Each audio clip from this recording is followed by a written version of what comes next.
Olá pessoal, tudo bem? Eu espero que todos estejam bem. O meu nome é Maria Luísa e eu vou estar ensinando para vocês a importância dos insetos para o meio ambiente e para a sociedade. Insetos realizam inúmeros serviços ao meio ambiente e sociedade, como são decompositores, polinizadores, fazem a recomposição de nutrientes no solo, entre outras coisas. Então, para a aula de hoje, eu selecionei alguns insetos. Não que esses sejam mais importantes, todos são importantes, né? Mas são muitos, então eu tive que selecionar alguns. Então, antes de nós aprendermos a importância dos insetos, eu vou ensinar para vocês as características específicas de todos os insetos. Como exemplo aqui, eu tenho uma abelha. Ó, é somente um lado dela. Então, todo inseto é dividido em 3 partes. Vamos começar por aqui. Essa aqui é a cabeça, esse é o tórax e esse é o abdômen. Na cabeça, nós encontramos um par de antenas, olhos compostos e aparelhos bucais modificados conforme o tipo de alimentação.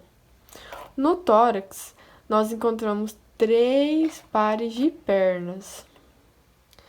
E os insetos podem ou não ter asas, mas a maioria deles tem.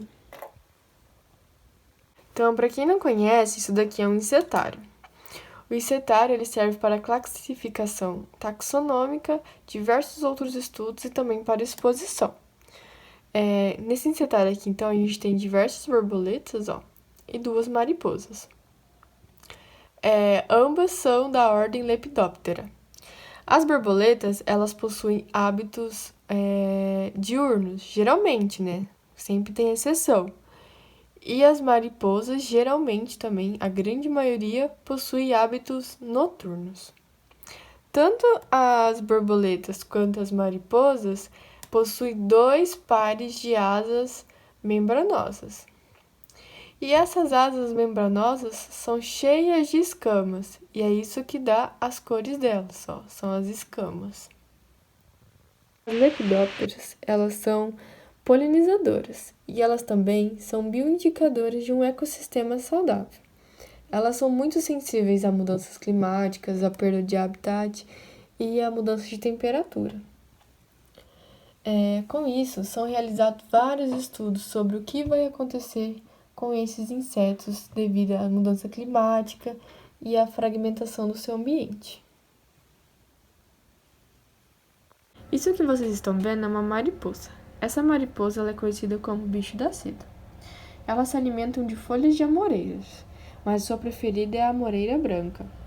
No processo da sericultura, elas foram domesticadas e com isso perderam a capacidade de voar e também precisam da ajuda dos seres humanos para se reproduzir. Esse inseto apresenta 5 ístares. No 5º ístar, a lagarta para de se alimentar e começa a produzir o fio da seda. Então, essa lagarta aqui ela já está no 5º ístar. Através das suas glândulas salivares, que secretam um fluido fibroso, ela constrói o casulo, que é o fio da seda. Esse é o casulo.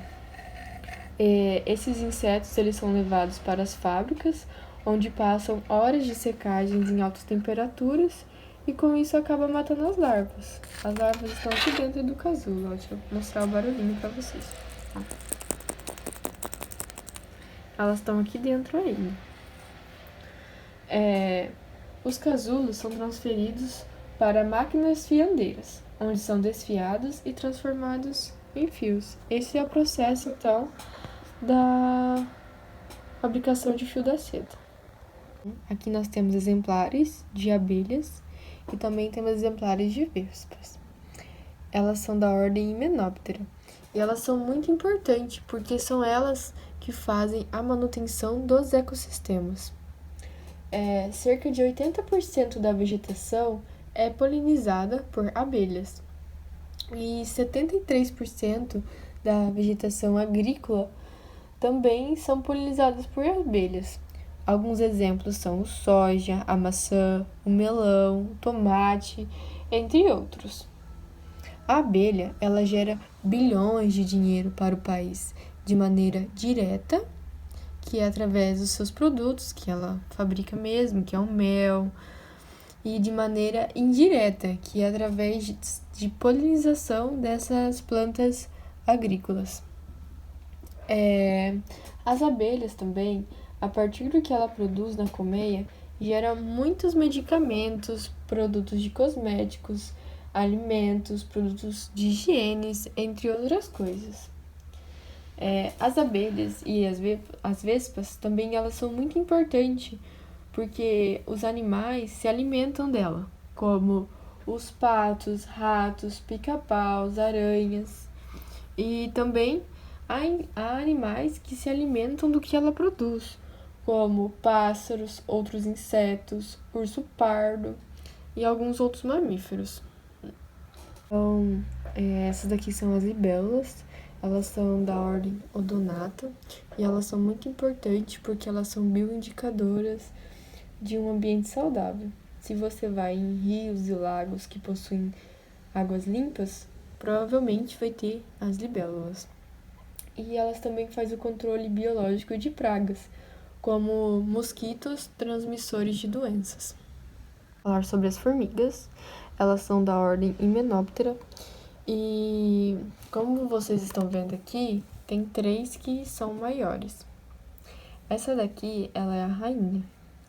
Ela só tem asa no período do seu voo nupcial. O que é o seu voo nupcial? Que ela vai procurar um macho para acasalar com ela. E quando ela for fecundada, ela vai perder as asas. Provavelmente isso daqui é uma rainha fecundada já, com vários ovos dentro dela. Daí ela vai começar a construir a sua colônia. Essas daqui são as operárias. São todas fêmeas estéreis.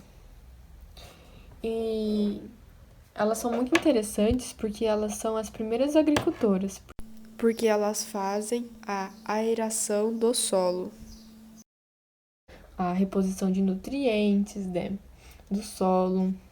Elas também cultivam plantas, né, no ato dela ir lá cortar. E elas também são grandes engenheiras. Por quê? Porque elas fazem as suas galerias. As galerias são os seus túneis no solo, cerca de 20 metros abaixo, assim, do solo. São bem profundos e não desmoronam. As formigas também, elas fazem mutualismo. O que é mutualismo? É quando ambos se beneficiam. Ela vai lá, corta as folhas, leva para sua colônia. Nisso, ela vai estar alimentando um fungo. E esse fungo vai continuar crescendo dentro da colônia. Então, elas vão pegar e vão se alimentar desse fungo. Por isso, o mutualismo. Elas alimentam o fungo cresce e depois elas vão e se alimentam do fungo. Então, é mutualismo porque os dois se beneficiam. São polinizadoras e são grandes dispersoras de semente. São alimento para muitos animais, como pássaros, aranhas, insetos, chimpanzés e tamanduás. Então, esses daqui são os besouros, eles são da ordem Coleóptera.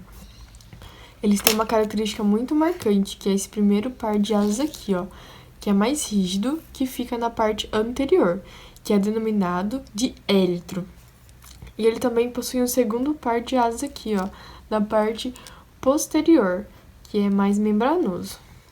Então, esses insetos, eles são muito importantes porque eles são responsáveis por polinizar, eles são alimentos de alguns animais, como sapos, aves e peixes, são decompositores.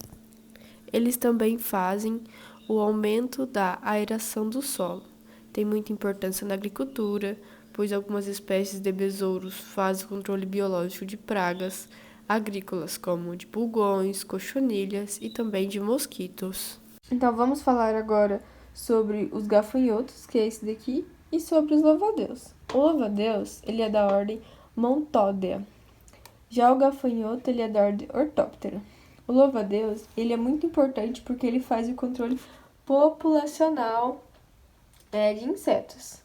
Já o gafanhoto, ele é importante porque ele se alimenta de ervas daninhas e e porque algumas espécies vivem em bando e outras não. As espécies que vivem em bando são alvos fáceis para predadores, como os pássaros. Atualmente, está formando essas nuvens gigantescas de gafanhoto, né? A explicação para isso é que, como eu já disse, eles vivem em bando para ir atrás de alimento e para facilitar a reprodução. Porém, devido às mudanças climáticas, né, que tempo seco, quente, vento e também bastante alimento por onde ele passa, tá tudo propício para ele se reproduzir, todas as condições favoráveis. Por isso que eles estão em grandes bandos e está formando essas grandes nuvens aí.